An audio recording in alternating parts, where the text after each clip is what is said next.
Hi friends, welcome to Commerce Gyan Misra Ji classes. And today we are with a new chapter of Business Study class 12, that is controlling. So without wasting, let me move on the chapter.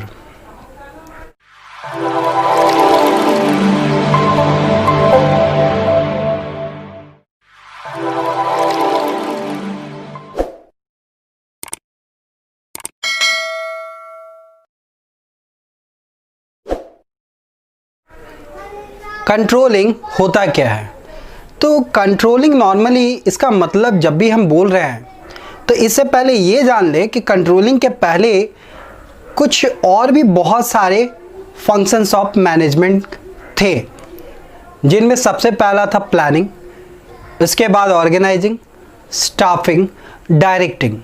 ये सभी के सभी functions of management अगर देखा जाए तो कहीं ना कहीं बेकार हो जाएंगे अगर उस पर कंट्रोलिंग ना हो।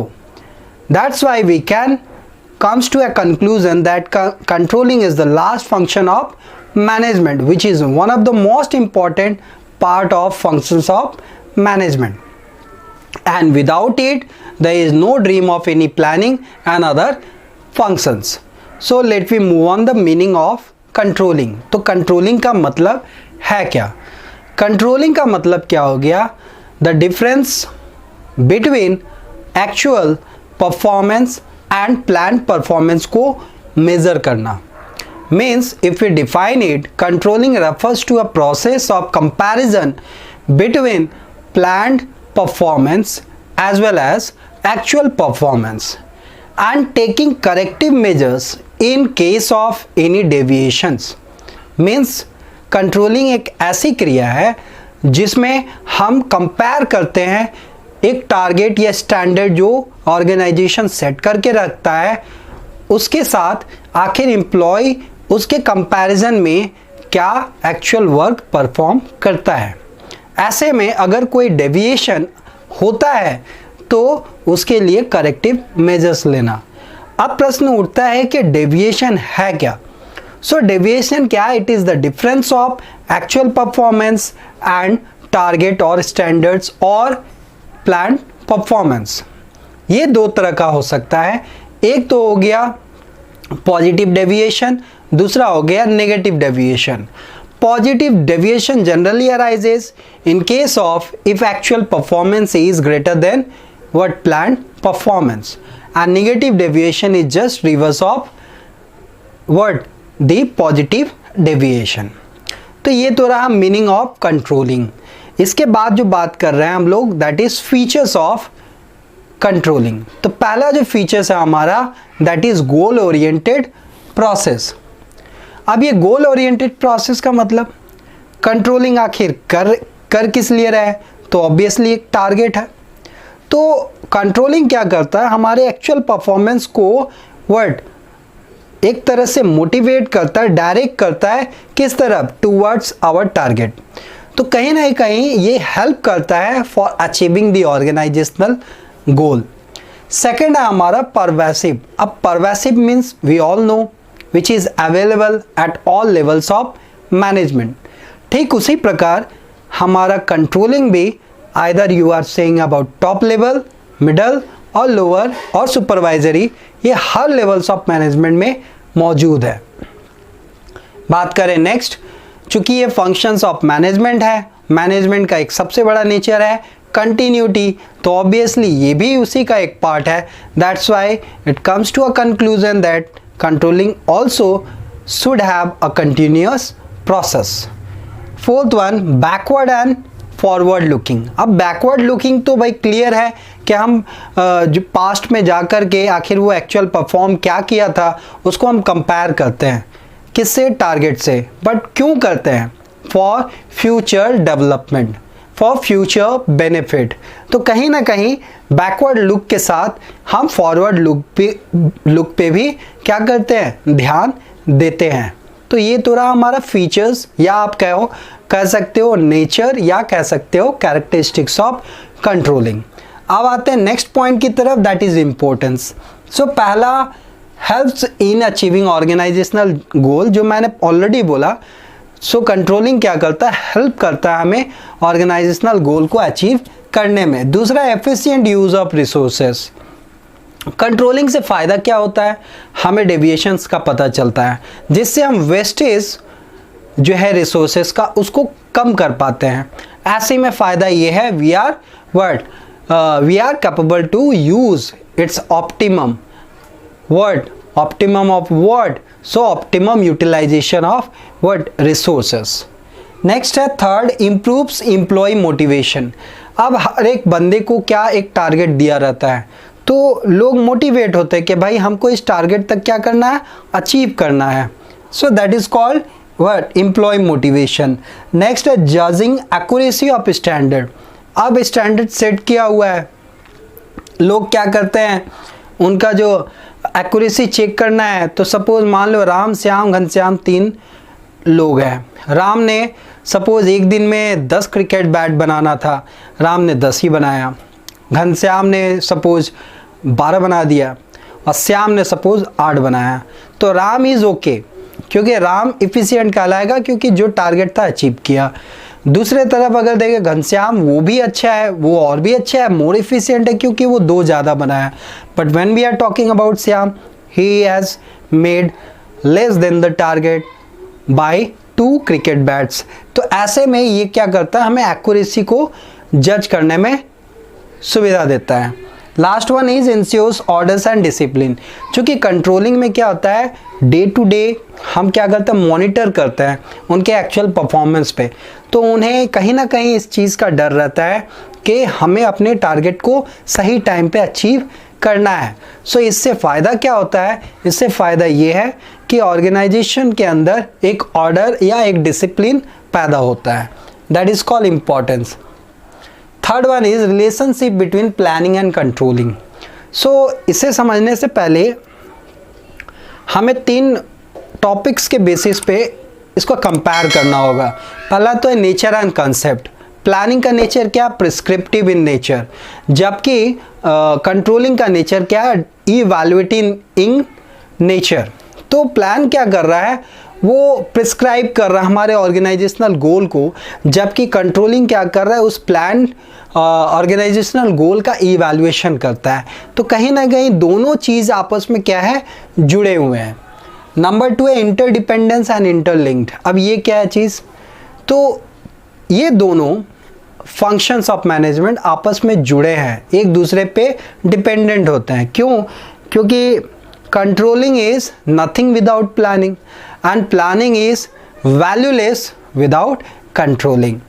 Number 3 is backward and forward looking. हम लोगों ने फीचर्स में देखा कंट्रोलिंग के बारे में कि उसमें बैकवर्ड और फॉरवर्ड लुकिंग वाला कॉन्सेप्ट है, बट क्या प्लानिंग में है? सो ऑब्वियसली प्लानिंग में है, क्योंकि प्लानिंग का मकसद क्या होता है, to arrive at future goal, जिसके लिए वो एक फ्यूचर गोल को सेट करता है, वो प्रिस्क्राइब करता है। तो प्लानिंग फ्यूचर गोल को सेट कर रहा है, मीन्स वो फॉरवर्ड लुक करता है। But we don't have to forget that ये फ्यूचर गोल किस पे सेट है, तो ये फ्यूचर गोल कहीं ना कहीं हमारे पास्ट एक्सपीरियंस पे बेस्ड होता है। तो जो फ्यूचर गोल हम सेट कर रहे हैं उसके लिए हमको पास्ट पे क्या क्या चीज़ें हो चुकी हैं, उसके ऊपर ही हम इस पर्टिकुलर ऑर्गेनाइजेशनल गोल को सेट करते हैं। तो ये बैकवर्ड लुक भी है। तो कहीं ना कहीं ये फीचर दोनों के अंदर है, planning as well as controlling. So finally we are concluding, or we can say we are coming at conclusion that planning and controlling both are interdependent and interlinked with each other. So this is about what relationship between planning and controlling. Controlling process. अब ये controlling process में कौन कौन से steps को follow करना पड़ता है। सो सबसे पहला तो हो गया भाई सेटिंग अप टारगेट या स्टैंडर्ड, या दूसरे शब्दों में कहें तो प्लान्ड परफॉर्मेंस। सपोज एक एग्जांपल अगर पकड़ें, सपोज मैंने अपने एक स्टूडेंट को बोला कि भाई 1 घंटे में आप 10 सवाल बना के दिखाओ। तो ये जो मैंने 1 घंटे में 10 सम्स बनाने के लिए कहा, ये जो 10 सम्स है ये एक तरह से उसके लिए क्या बन गया, एक टारगेट। तो कंपनीज या ऑर्गेनाइजेशंस भी क्या करते हैं, अपने एम्प्लॉयज़ को जो काम करना है उसका एक टारगेट सेट कर देते हैं, ठीक है। That is called first step of this process, setting up targets और स्टैंडर्ड। अब बात उठता है कि टारगेट सेट तो कर दिए, अब इसको कंपेयर किससे करेंगे, तो इसके लिए भाई चाहिए हमको एक्चुअल परफॉर्मेंस, मीन्स एम्प्लॉय ने आखिर किया क्या, क्या एक्चुअली वो परफॉर्म किया। सपोज उस स्टूडेंट ने आउट ऑफ 10 सिर्फ 9 सम्स किया, तो वो जो 9 सम्स उसने किया वो उसका अपना एक्चुअल परफॉर्मेंस कहलाएगा। नेक्स्ट हो गया कंपैरिजन। तो कंपैरिजन का मतलब हम दोनों तरफ देखेंगे कि एक तरफ हमारा टारगेट कितना है, सपोज 10, दूसरे तरफ उस स्टूडेंट्स ने कितना परफॉर्म किया, तो मान के चलते हैं 9, तो ये 10 है ये 9 है, तो ये क्या करेगा, कंपैरिजन करके आपको डिफरेंस दिखाएगा। अब ये डिफरेंस पॉजिटिव भी हो सकता है या नेगेटिव भी हो सकता है, और ये जो डिफरेंस है that is called deviation. So deviation का जब बात हो रहा है, so deviation may be of 2 types, positive deviation and negative deviation. और डेविएशन है क्या, so it is the difference of actual performance and planned performance. अब ये पॉजिटिव डेविएशन कब होगा, so positive deviation will be only in that situation if actual performance is greater than what planned और standard और target performance, और इसके reverse क्या हो जाएगा, वो नेगेटिव। बात डेविएशन का था, हम लोगों ने डेविएशन पाया, अब प्रॉब्लम होता है कि डेविएशन को एनालाइज करना। तो हमारा फोर्थ जो है वो हो गया डेविएशन को एनालाइज करना।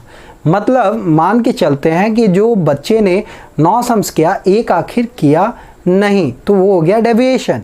अब ये जानना जरूरी है कि आखिर उस सवाल को उसने क्यों नहीं किया। तो जब मैंने उससे पूछा भाई आपने एक सवाल क्यों छोड़ा, तो he has replied sir I am not capable to understand 1 line of this 10th number sum. तो हमें पता चला कि रीज़न क्या है, वो एक लाइन है उस 10वें सवाल का। तो एनालाइजिंग डेविएशन से फ़ायदा क्या होता है कि उसके पीछे क्या कारण है वो पता चल जाता है।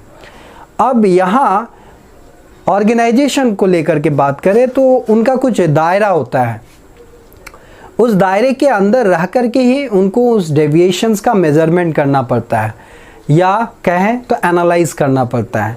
तो यहाँ 2 तरह का दायरा उनके पास होता है, एक होता है CPC, दूसरा है MBE। CPC मीन्स हो गया क्रिटिकल पॉइंट कंट्रोल, जहाँ मैनेजर क्या होता है कि रिजल्ट एरियाज के अंदर जितने भी डेविएशंस होंगे उसको लेकर के रीड आउट, या बोल सकते हैं क्या, उसके रीज़न को जानने की कोशिश करता है। फॉर एग्ज़ाम्पल मान के चलते हैं कि एक ऑर्गेनाइजेशन में प्रोडक्शन कॉस्ट आपका 5% बढ़ गया, दूसरे तरफ कोई कोई पोस्टल चार्ज जो है मान के चलते 50 रुपये बढ़ गया। तो अगर ध्यान दें, पहला वाला जो कॉस्ट है प्रोडक्शन कॉस्ट जो 5% बढ़ा, obviously it will affect the profitability as well as the revenue condition of the organisation, जबकि दूसरा से कोई उस तरह का ताल्लुकात नहीं है। तो की रिजल्ट एरिया का अगर बात करेंगे तो हमारे लिए पहला वाला क्या एग्जाम्पल आता है की रिजल्ट एरिया के दायरे में। क्यों? क्योंकि इसका एक इफेक्ट ओवरऑल परफॉर्मेंस जो है ऑर्गेनाइजेशन का उस पर पड़ता है। सो इसके अनुसार क्या है, control system should focus on KRAs, that is key result areas which are critical to overall performance of an organization. अब आते हैं MBE को लेके, मैनेजमेंट बाय एक्सेप्शन। अब ये दोनों टॉपिक्स काफ़ी इंपॉर्टेंट हैं। कारण क्या है, क्योंकि बहुत बार CBSE केस स्टडी तो जोड़ करके देता ही है, साथ ही साथ वो बहुत बार इसे शॉर्ट नोट्स में भी दे सकता है। That's why it is important. So MBE के अनुसार according to this manager should give attention to significant deviations which go beyond the permissible limit, nominal increase in cost may be ignored. अब इसका मतलब एक एग्जांपल लेके समझे तो ज़्यादा अच्छा समझ में आएगा। जैसे मान लेते कि मैंने अपनी बाइक में 500 रुपये का पेट्रोल फ्यूल भरवाया। अब होता क्या है कि do you think so that you are capable to consume that ₹500 petrol? Obviously no. वहाँ हो सकता है कुछ लीकेज हो, सपोज 50 रुपये का लीकेज हो रहा है, तो मैं मान के चल रहा हूँ कि 50 रुपये मैं यूज़ नहीं कर पाऊँगा, बट आई कैन यूज़ 450.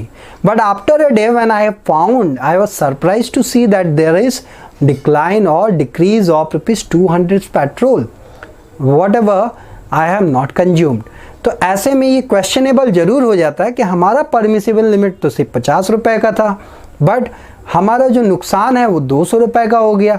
भाई आखिर ऐसा क्यों?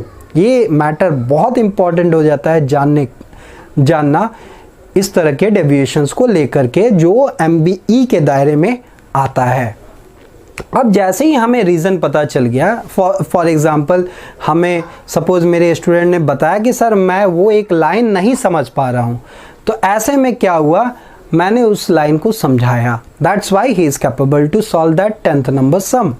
तो अगर मुझे डेविएशन एनालाइज करने के बाद उसके बारे में पता चल चुका है, then obviously organisation can take a corrective actions to solve that particular deviation. So this is all about today's videos related with the chapter controlling. Thank you. Have a good day.